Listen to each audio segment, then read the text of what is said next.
we have an update. So as you can see here, prints are happening, which is nice.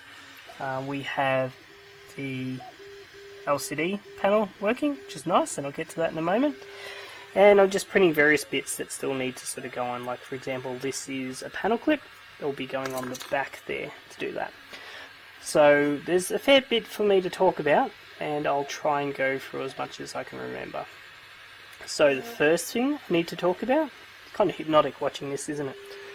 Just look at that for a moment. It's pretty quiet except for the blower fan. That's where most of the noise is coming from. You'll like the rather weird contraption I've got to hold the filament at the moment, because I couldn't find a screw to put in here, but I've got one there now. Yeah, so let's talk about stuff. The LCD panel here. Now the stock one is a fysetc, just spelt wrong and will give you OCD problems. It's a thing, and the stock one is actually interesting because you need to flip it around. Now by that I mean on the back here there's a couple of connectors. They need to be reversed for it to work, and the best place to do this is on the actual panel itself on here. So the black parts of it will come off, like you can actually push them off, and then after that you'll be able to connect it to your SKR normally. The LCD panel will start working as soon as you can get ready. In other words, like your SKR board says that it's fine and good to go. So it's kind of nice to be able to go, right, well, I've got settings working.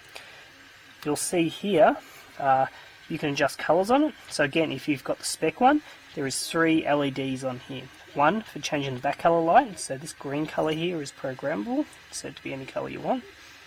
The LED on here, and there's another one roughly down here, so there's 2 colours that can be on the knob. So that's all cool.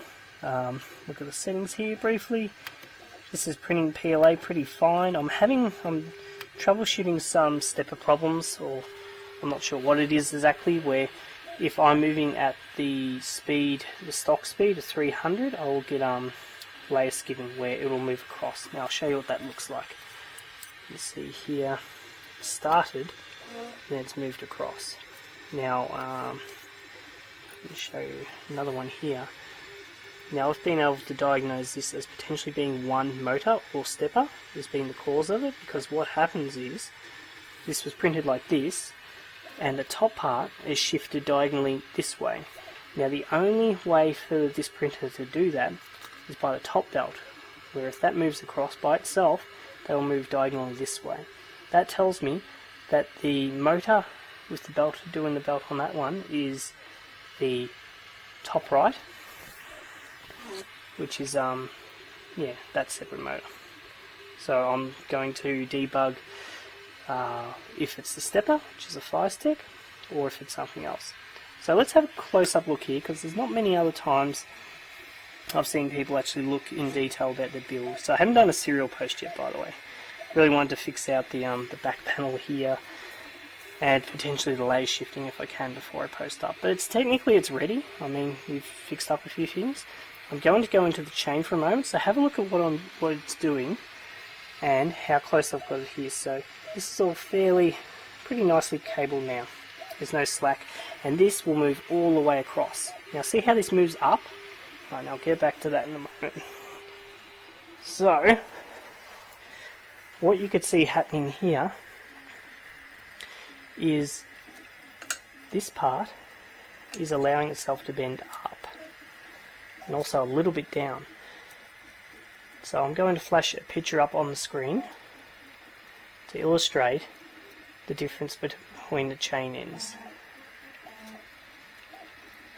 So what I mean by this is on the far bottom left here, looking at this part, that chain can move up, but it can't move down. Whereas with this one here, it can move up a lot, and it can move down a little bit. And that gives enough flexibility to move all the way across here without ramming into that part, which is good. So remember that, you need to do that for that. Let's have a look at the rear electronics compartment. Some people are getting fascinated with that. While I'm debugging all these problems. I'm trying to see if it's getting too hot in here. It's totally not. It's cool to the touch, all of these parts here, but I'm just trying to eliminate a potential problem. So these are fysetc steppers.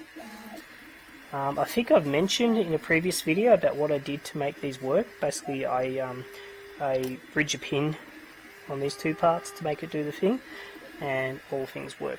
So I'm just going to quickly look through the rest of it here. Cable management wires come through in here, oops, and gets routed across into either that or the other parts. Yeah, that's about it. What else is there? In terms of temperature control, what should be the default that happens is when your hot end goes above 50 degrees, by default, which one should turn on? This should turn on. The only reason for this part to exist is pretty much to make sure that the plastic does not melt around it, like the holder itself. So that's only really needed for that. The other important part is the hot end cooling fan. Now it's the top pin. This one often will only turn on, no, it's more programmatic for when it's needed.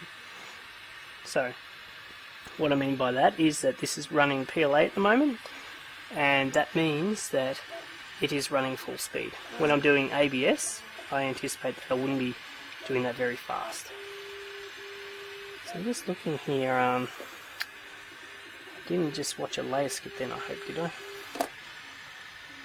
No, that's how the part's meant to look. Cool. So that's about it. It's exciting to see a print happening, so I'll look at this for a moment longer before I finish up. But it's pretty cool.